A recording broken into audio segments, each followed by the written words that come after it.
창세기 강의 42번째 시간 아니라라는 제목으로 같이 하나님의 말씀을 나누겠습니다. C.S. 루이스는 영광의 무게라는 책에서 인간의 욕망에 대해서 이렇게 얘기합니다. 인간의 욕망이 큰 게 문제가 아니라 욕망이 너무 작아서 문제다라고 얘기합니다.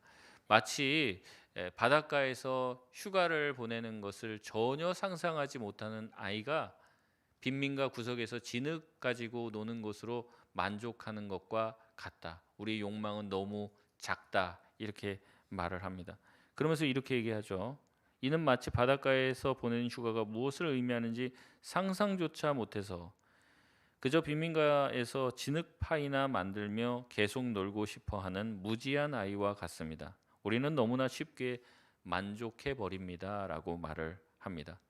신앙이도 마찬가지입니다. 우리는 전능하신 하나님을 믿는다고 고백은 하지만 정작 그 하나님을 믿고 기도하는 사람들은 다수가 아닙니다. 또 기도를 해도 내 수준에서 될 법한 일들을 놓고 기도하는 경우가 많이 있습니다. 내가 하나님 이렇게 하려고 하니까 주님 되게 해주세요. 도장 찍어달라는 얘기죠. 결제해달라고 기도하는 겁니다. 하나님께서 전능하신 것도 분명하고 못할 것이 없다는 것을 내가 믿으면 못 구할 게 없죠. 뭘 못 구하겠습니까? 전능하신데 뭐든지 하실 수 있는데 무엇을 구하지 못하겠습니까? 근데 이 말도 또 오해하면 안 돼요. 그러면 목사님 아무거나 구하면 다 되겠네요. 다음 주에 로또 1등 꼭 부탁드립니다. 여러분 이렇게 기도한다고 다 되는 건 아니죠. 여러분이 어떤 사람 미워해요. 주님 이번 주에 암 걸리게 하여 주옵소서. 가다가 급사하게 해주세요. 그 기도 하나님 들어주실까요?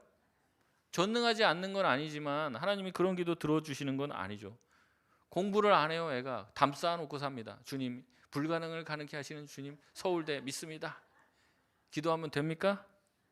여러분 만약 그런 사람이 돼요. 정말. 그러면 어때요? 하나님 공평하신 하나님이 아니죠. 열심히 공부하고 꿈을 키우고 자기 시간 줄여가면서 밤잠 줄여가면서 공부했던 애가 떨어지고 공부 안 했던 애가 기도로 됐다고 하면 이것처럼 말이 안 되는 게 없죠. 하나님은 전능하시지만 공평하신 하나님이기 때문에 그렇게 하지 않는다는 거죠. 제가 전능한 하나님께 기도하라는 말씀은 또 그 하나님을 믿으라고 얘기하는 것은 우리가 고백하는 것만큼 우리가 전능한 하나님을 믿지 않고 있다는 말씀을 드리는 거예요. 전능하다고 말은 하고 있는데 우리의 말과 우리가 실제 사는 것은 전능한 하나님을 정말 믿고 있는 것인가 라는 생각이 들게 하는 거죠. 여러분 전능한 분만이 할 수 있는 기도를 하지 않는다는 얘기예요. 그냥 그 정도 그냥 내 수준에서 이루어지는 것 그걸로 그냥 만족해 버리는 거예요. C.S. 루이스가 말했던 것처럼 정말 해변에 가서 휴가를 보낼 수 있는 아름다운 백사장에 가서 뛰놀 수 있는 그것을 상상하지 못해서 그걸 구하지 않고 그냥 빈민가에서 진흙파이 만들면서 이것도 재밌네. 이거 하면서 그냥 난 살랜다. 이렇게 생각하는 수준의 기도만 하다가 끝난다는 거죠. 여러분 그러나 하나님께서는 저와 여러분을 향한 놀라운 계획을 가지고 계신 줄 믿습니다. 오늘 본문을 통해서 이 사실을 다시 한번 확인하고 우리 기도의 지경이 더 넓어지는 귀한 시간 되시길 바랍니다. 우리 본문 15절 말씀 같이 한번 읽어보겠습니다. 시작. 하나님이 또 아브라함에게 이르시되 내 아내 사레는 이름을 사레라 하지 말고 사라라 하라. 아멘. 앞서 하나님께서는 아브람을 아브라함으로 이름 바꾸십니다. 열국의 아버지를 삼겠다는 거죠. 사레도 사라로 이름을 바꾸십니다. 사라의 이름의 뜻은 이제 여주인, 여왕 뭐 이런 뜻을 가지고 있습니다. 다시 말해서 사레를 사라로 만들면서 네 남편이 열국의 아버지면 너 또한 열국의 어머니가 되게 할 것이라는 이야기를 하고 있는 거죠. 그래서 사실 이 지금 사라에게 주는 약속은 앞서서 아브라함이 하나님께 받았던 약속에 대한 이제 반복입니다. 그러니까 남편이 열국의 아버지가 되면 아내도 열국의 아버지가 되는 거고 이 남편의 자식을 통해서 왕이 태어날 것이고 그 민족이 큰 민족이 된다면 당연히 사라의 자식들을 통해서도 큰 민족 또 왕들이 나올 것이라는 이야기를 하는 것이죠. 근데 이 아브라함에 대한 약속을 할 때는 아브라함이 가만히 있어요. 근데 사라에 대한 이 약속을 하나님이 쭉 하시니까 아브라함의 반응이 조금 다릅니다. 우리 17절 말씀 같이 한번 읽겠습니다. 시작. 아브라함이 엎드려 웃으며 마음속으로 이르되 100세 된 사람이 어찌 자식을 낳을까?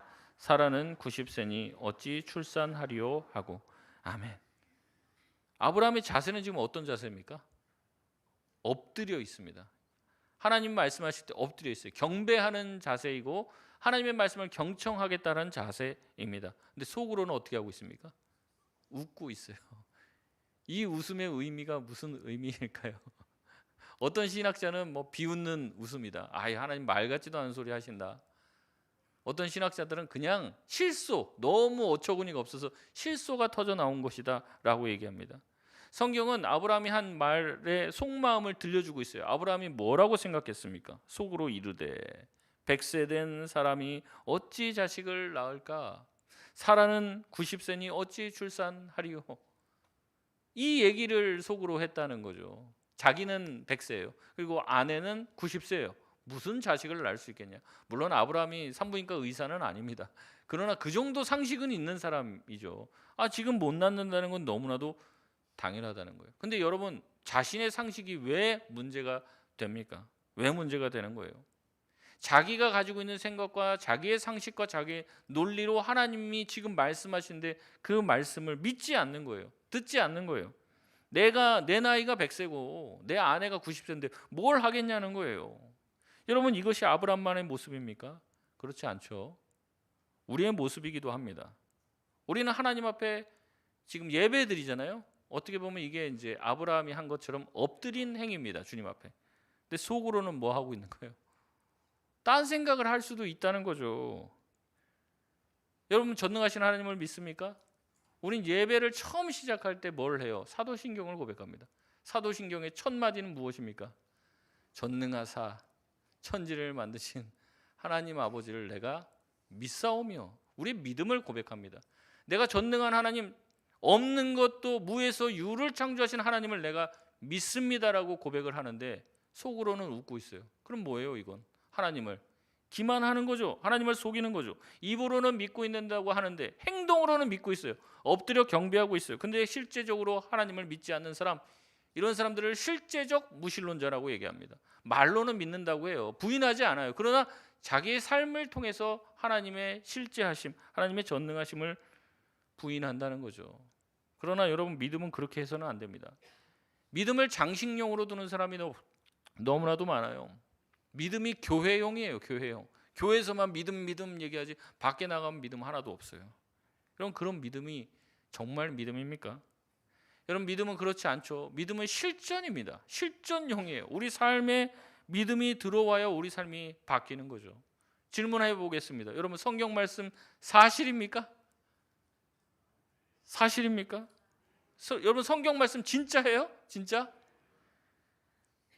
긴가민가 여러분, 지금 아직도 긴가민가 하시면 이게 이루어질 일이 없죠. 긴가민가 하는데 이건 뭐 또 이런 뜻이겠지 이러고 앉았는데 어떻게 그 성경의 말씀이 이루어지겠습니까?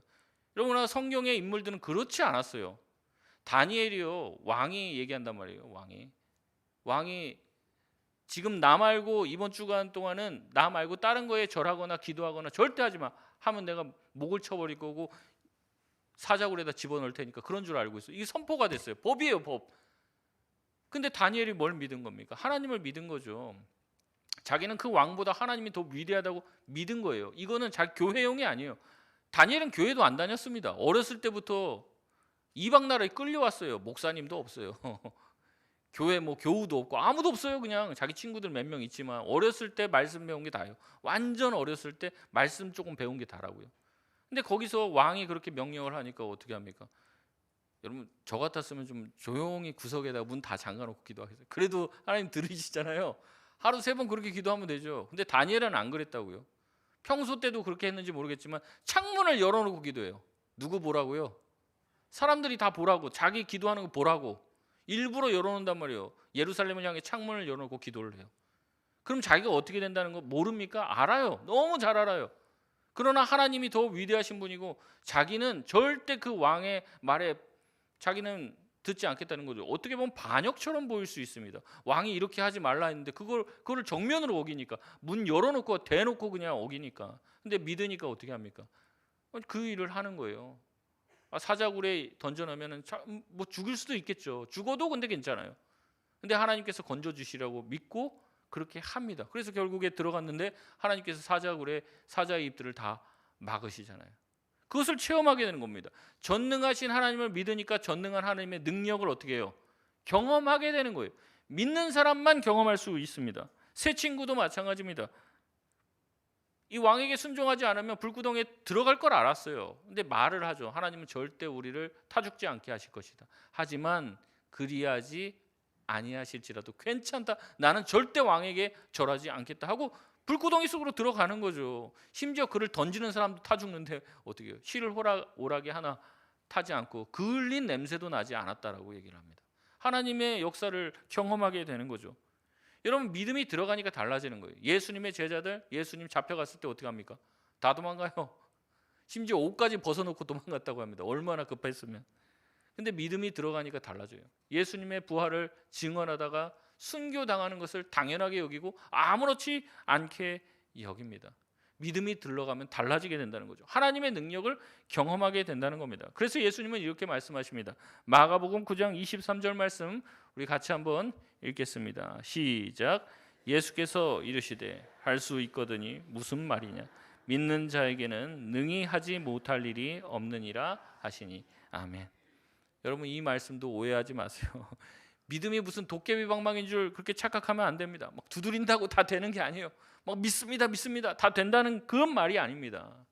여러분, 이 말씀이 무슨 말씀이냐면 하나님이 어떠한 걸 하겠다 하면 우리 상식으로는 안 돼요. 이거 될 수가 없는 거예요. 근데 하나님께서 하시겠다고 하시면 하나님의 선한 뜻이 이루어지는 데 있어서는 우리의 상식과 우리의 모든 지식을 초월하는 놀라운 역사를 한다는 거죠. 하나님이 정말 그 일을 하겠다고 마음을 먹으시면은 그것에 있어서는 어떠한 장애물도 문제가 되지 않는다는 거예요.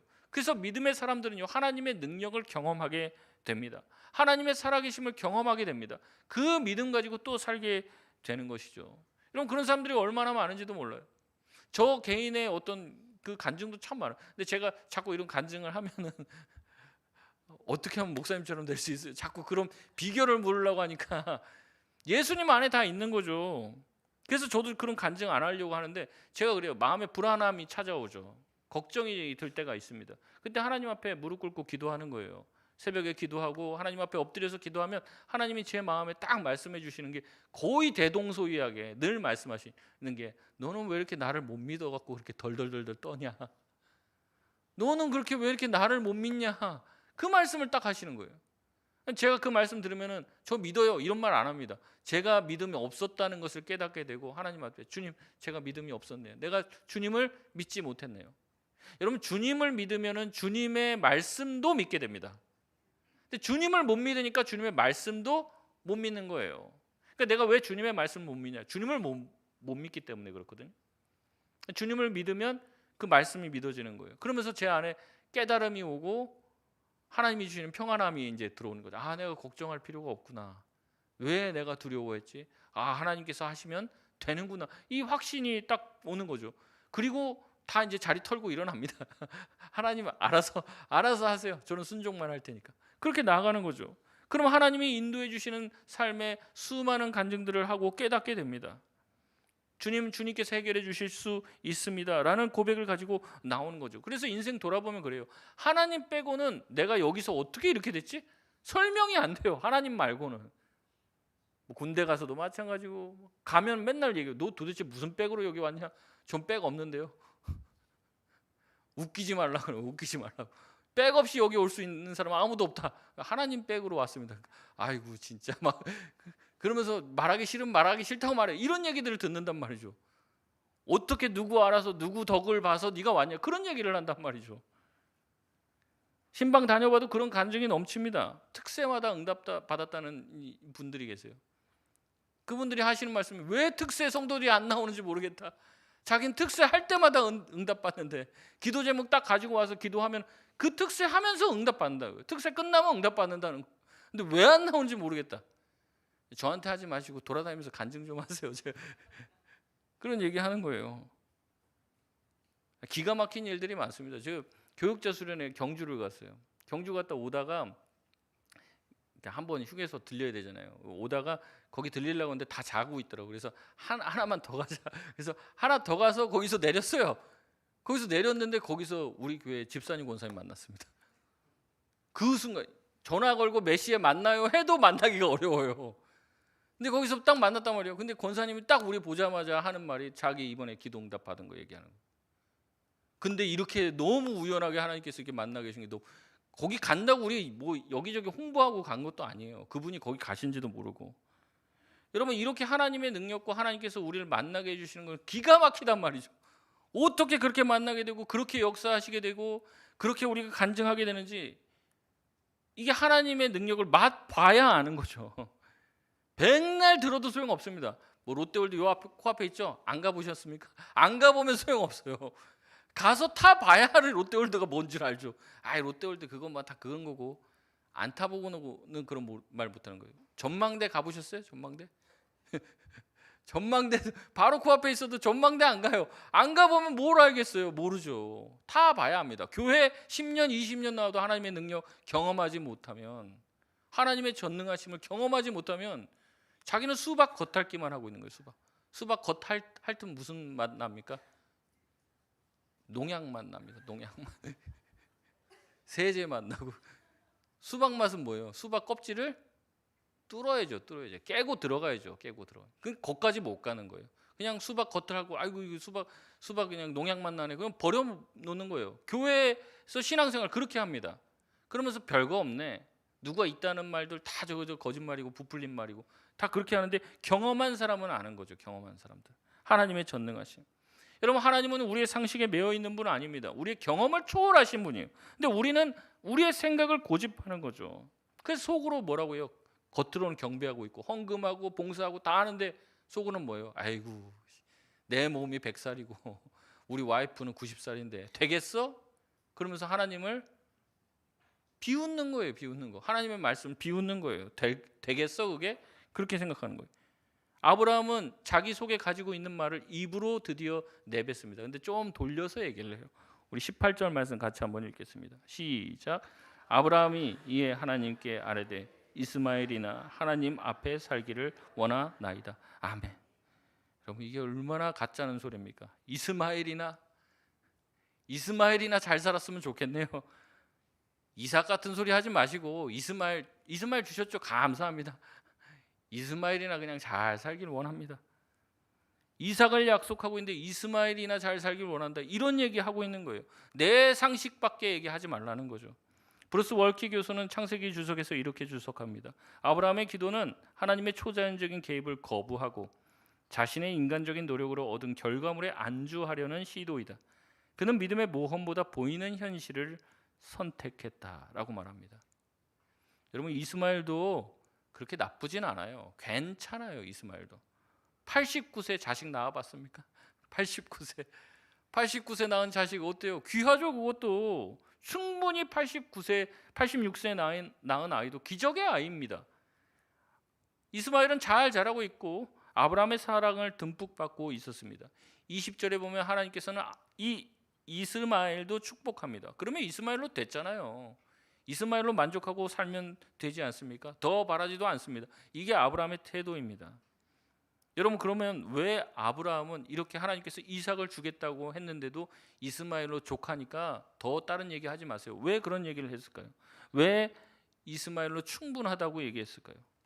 성경에서 정확하게 밝히지는 않고 있습니다. 그러나 제가 조금 상상력을 좀 더하면 또 하나님 또 시작이네. 아마 그런 생각했을 거예요. 아니, 언제 준다고 얘기도 안 하고 또 사라를 줘서 사라를 통해서 뭐 자식 준다고 하는데 언제까지 또 기다리고, 또 주시는지 안 주시는지 맨날 그 기다리면서 뭐 오늘이냐 내일이냐 이러면서 불안한 그 시절을 또 보내야 돼? 하나님의 약속 또 기다리면서 또 그렇게 긴장감 속에 살아야 돼? 그거 싫은 거예요. 지금 그냥 안주하고 싶은 거죠. 그냥 이걸로 끝났으면 좋겠는 거예요. 지금 이미 주신 이스마엘에 감사하면서 사는 거죠. 여러분, 그러나 이것은 자족하는 마음도 겸손한 마음도 아닙니다. 아브라함은 자신이 통제할 수 없는 미지의 영역으로 가기보다는 자기의 통제와 이미 결정되어 있는 좋은 것에 안주하려고 하는 것이죠. 내 힘으로 할 수 있는 것, 내 뜻대로 내 눈앞에 보이는 것, 그것에 만족하며 살겠으니 더 새로운 것 얘기하지 말라고 이야기합니다. 하나님이 더 좋은 것을 주겠다고 얘기하시는데도 거절하는 거죠. 여러분, 이 말은요, 어떤 말이냐면 더 이상 나 하나님한테 휘둘리지 않을 거예요. 하나님 이상한 소리 하지 마세요. 이걸로 충분하니까 자꾸 나한테 믿음의 모험 그런 얘기 하지 마세요. 됐으니까 이걸로 충분합니다. 별일 없이 살다 그냥 가게 해주세요. 그렇게 얘기하는 거예요. 여러분, 하나님이 새 아들을 주겠다고 얘기하시는데 그것을 믿지 않습니다. 이런 아브라함을 향해 하나님은 뭐라고 대답하십니까? 우리 19절 말씀 같이 한번 읽겠습니다. 시작. 하나님이 이르시되 아니라 내 아내 사라가 내게 아들을 낳으리니 너는 그 이름을 이삭이라 하라. 내가 그와 내 언약을 세우리니 그의 후손에게 영원한 언약이 되리라. 아니. 하나님 뭐라고 말씀하십니까? 뭐라고 말씀하세요? 아니라. 아니라. 그거 아니야. 오늘 설교 제목입니다.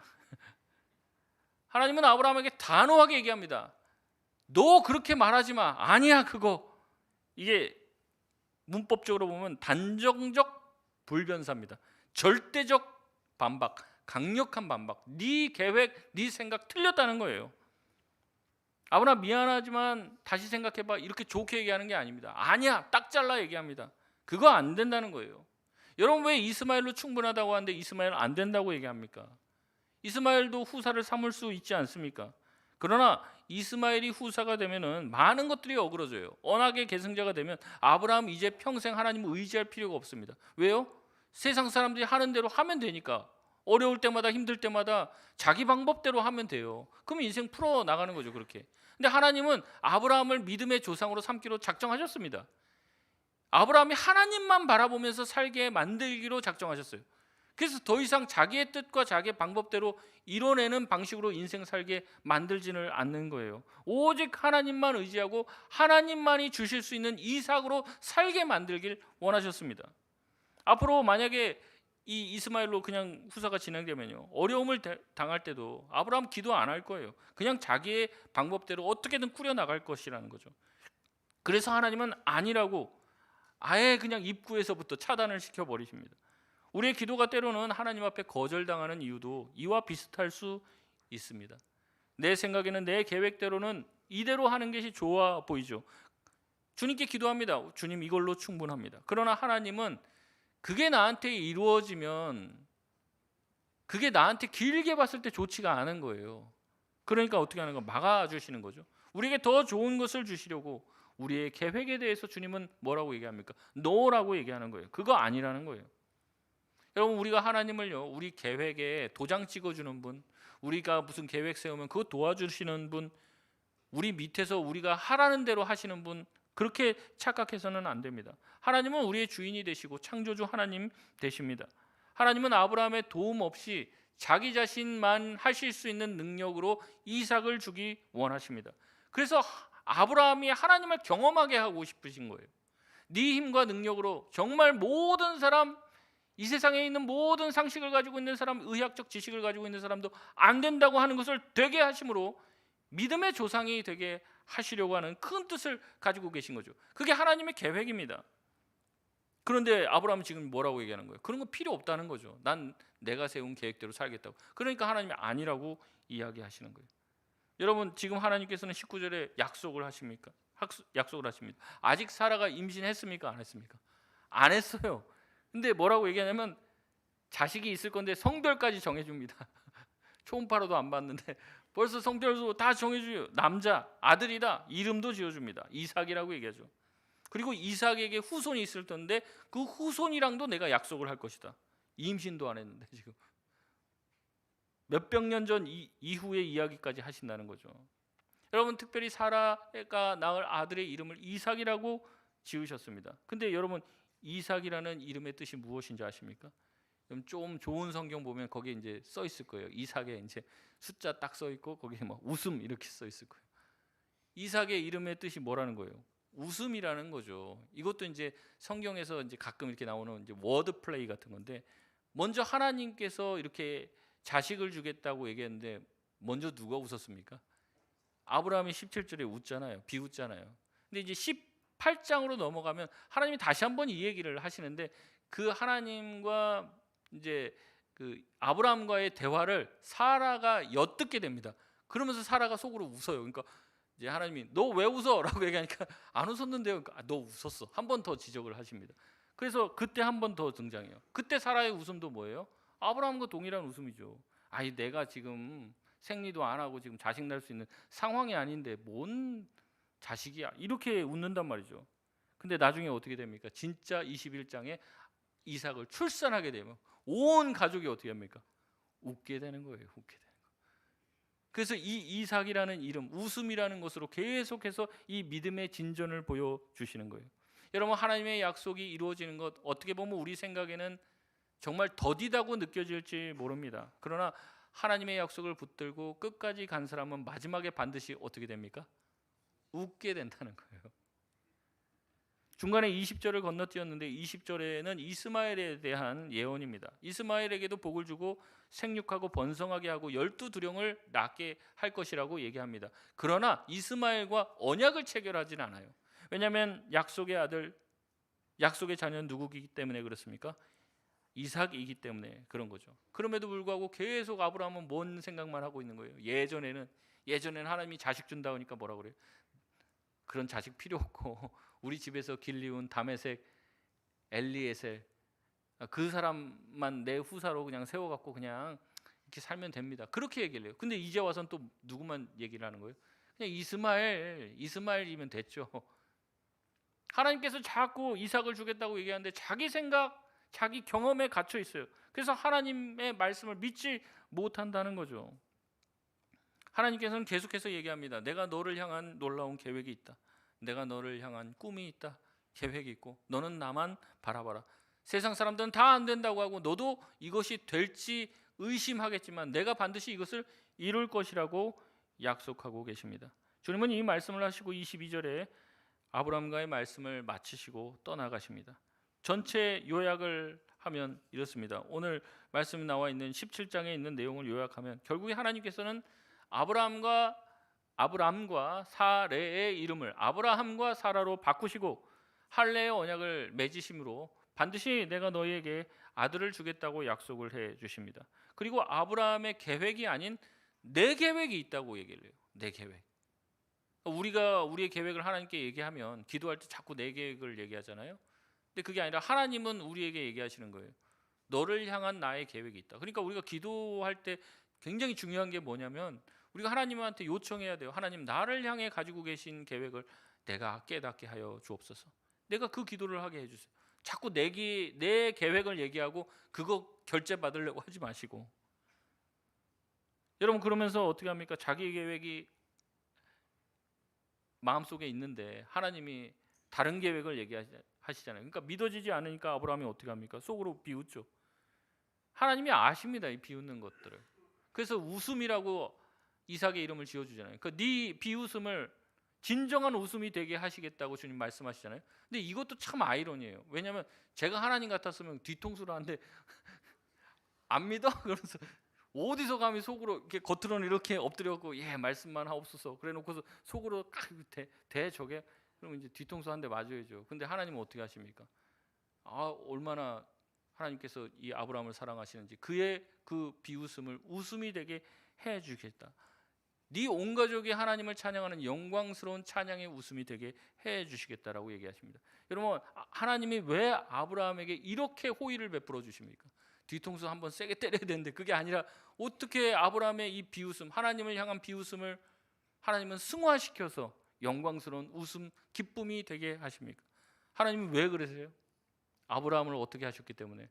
사랑하셨기 때문에 그러죠. 아브라함을 택하셨기 때문에 그렇습니다. 하나님의 사랑 말고는 설명이 안 돼요. 어떻게 감히 하나님께서 말씀하시는데 비웃을 수가 있습니까? 그럼에도 불구하고 주님은 아브라함을 사랑하시고 아브라함을 택하셨기에 그의 비웃음을 웃음으로 바꾸십니다. 여러분, 예수님도 마찬가지죠. 사람들은 예수님을 향해서도 그렇게 했어요. 예수님이 십자가에 달리실 때 사람들이 어떻게 합니까? 예수님을 비웃었어요. 당신이 메시아라면 십자가에서 내려와봐라. 그럼 내가 믿겠다. 그러면서 깔깔거렸단 말이에요. 네가 남은 구원하러 돌아다니면서 네 자신도 구원하지 못하느냐? 깔깔거리고 비웃었단 말이죠. 조롱했습니다. 예수님에게 자색 옷을 입혔습니다. 막대기 갖고 와서 지팡이로 짚으라고 그렇게 했습니다. 가시로 관을 만들어서 머리에다 깊이 눌러씌우면서 어떻게 했습니까? 그 앞에서 경배하면서 유대인의 왕이시여 왕 노릇해 보십시오. 그렇게 조롱했습니다. 예수님이 어떻게 했어야 돼요? 뒤통수로 그냥 때리셨어야 되죠. 그런데 어떻게 하셨습니까? 그들은 심판받아 마땅함에도 어떻게 하셨어요? 예수님은 자기를 향한 조롱과 비난과 비웃음을 온몸으로 다 받아내셨습니다. 그리고 그들을 용서해 주시고 그들을 위해서 기도해 주셨죠. 그들을 구원하시기 위해서 십자가에 자기의 목숨을 버리셨습니다. 우리는 주님을 향해서 불신앙으로 비웃으며 제가 얘기하고 누가 기적과 같은 기도 응답을 얘기해도 비웃습니다. 아이고 웃기고 있네. 비웃습니다. 그러나 하나님은 그 비웃음을 우리에게 심판으로 갚지 않으시는 거예요. 오히려 사랑으로 갚으시는 거예요. 주님께서 대신 징계를 받으셨죠. 주님께서 대신 채찍에 맞으심으로 우리가 평화를 누리고 나음을 입게 되었습니다. 그래서 주님 안에서 감사하고 비로소 웃을 수 있는 인생이 된 것이죠. 그래서 우리가 주님 앞에서 웃을 수 있는 인생이 된 거예요. 근데 우리가 믿음 없었을 때는 얼마나 믿지 못하고 주님의 말씀을 비웃었습니까? 그러나 그것을 바꾸시는 분은 바로 예수 그리스도 주님이십니다. 그래서 그분은 어떤 분이시냐? 우리를 사랑하시는 분이고 우리를 위해서 자기 목숨까지 아끼지 아니하신 분이십니다. 말씀을 맺겠습니다. 하나님은 지금도 우리를 향해 놀라운 계획을 가지고 계십니다. 이 말씀을 들어도 우리가 콧방귀 낄 때가 있어요. 우리 속으로 주님 내가 나이가 80이고 내가 지금 이거 다 끝났는데 뭘 나를 향해 계획을 가지고 계십니까? 그래서 하나님의 계획은 들어보려고 하지도 않아요. 주님 그냥 다메섹 엘리에셀로 그냥 살게 해 주십시오. 이스마엘이나 그냥 내 인생 쭉 살게 해 주십시오. 하나님 앞에 살기를 원하나이다.